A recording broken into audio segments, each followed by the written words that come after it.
Hello and welcome back. My name is Scott, and I am representing the International Visitor Leadership Program here. It's a part of the U.S. Department of State's premier professional exchange program. It's all part of the World Affairs Council here in New Hampshire. Through short-term visits to the U.S., current and emerging foreign leaders in a variety of fields can experience our country firsthand and cultivate lasting relationships with American counterparts. And not that long ago, we were honored to host Lilian Namagembe, who participated back in 2019, pre-COVID, in an in-person visit focusing on mental and physical disabilities. Lilian is from Uganda, and she joins us. Lilian, thank you so much for taking a couple of minutes to talk with us about your trip. Tell us a little bit about what you do in Uganda. Thank you very much, Scott. I'm really glad to be here. As already introduced, my name is Lilian Namagembe. I'm a journalist by profession and currently a communications practitioner.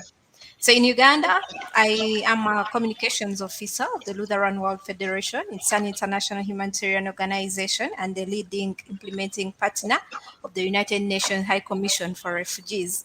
So we largely take care of refugees in terms of psychosocial support and any other support that they need.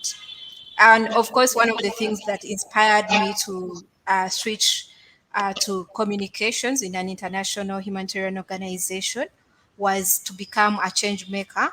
And some of the things that inspired me are the things I saw when I was on my trip in the US under the International Visitors Leadership Program.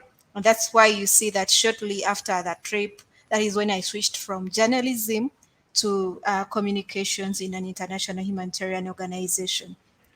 But also to mention, I started my own company. It's called Charity Production because I love doing charity. And I could not sustain pulling out of my pocket or my salary or time to finance it. So I started this as a company. That's why I named it Charity Production because the money that I usually make on the side is not to enrich myself, but largely to support my charity activities, like helping people, especially those who have issues with medical bills, which is a very big problem in our country. And currently, I founded the Stop Tetanus Investment Club that creates awareness about the burden of tetanus in our country, which is largely ignored and not talked about. Yet so many people are dying. 3,000 to 5,000 people, according to the Ministry of Health, die of tetanus in Uganda. So largely, that's what I do back home in Uganda. That's wonderful. So thank you for all that you're doing. And I'm hoping that your trip to the United States helped inform the type of wonderful advocacy work that you do. Let me ask you about a couple of the stops on your trip. I understand, for example, you paid a visit to the Upreach Therapeutic Riding Center here in New Hampshire to work with individuals with disabilities. What was that visit like, and what did you take from? Thank you very much. It was very discovering. It was very inspiring. It made me feel so great that in developed countries, people, whether they have a disability, they are able to live a normal life. They have recreational centers where they go and they feel so happy. So there were very many devices we came across that support these people to move their limbs, the vehicles where they like the rides where they can hope to the mobility devices anyway, largely. And then they are also able to do so many engage in different sports games. So the right to happiness or is not determined by their kind of how they were created, which is not very common in my country. And it's one of the things that actually this inspired me to say that when I return back home, there are things I want to do that make people who do not have, who are actually vulnerable, to live a very normal life. It's one of the things that I learned because in Uganda, people with disabilities are really suffering a lot and they have limited opportunities, including sports opportunities. You also had a chance to visit Rhythm Tree to check out music therapy and how that can help people with different levels of disability. What did you think about that program? It's a very good program. It's using music to, support these people, and you know, it's really made me to think outside the box, that there are so many things we can do to support people with disabilities.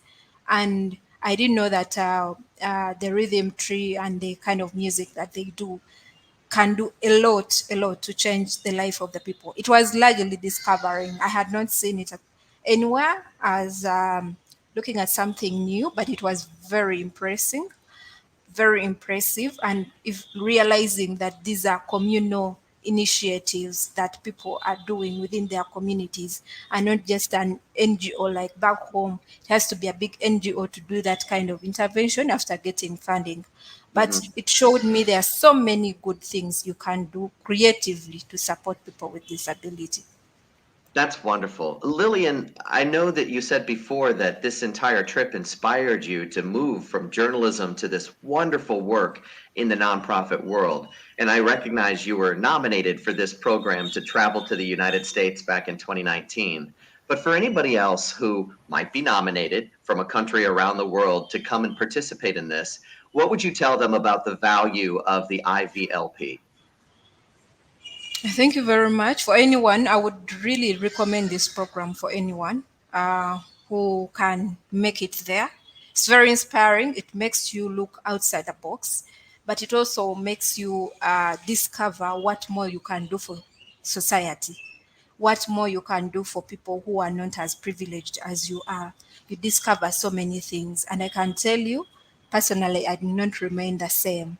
It's really made me think creatively, and knowing that you can do something in the community. It starts with you. You don't need to find another person who has started and jump on it, but you can start with it, because these people need us.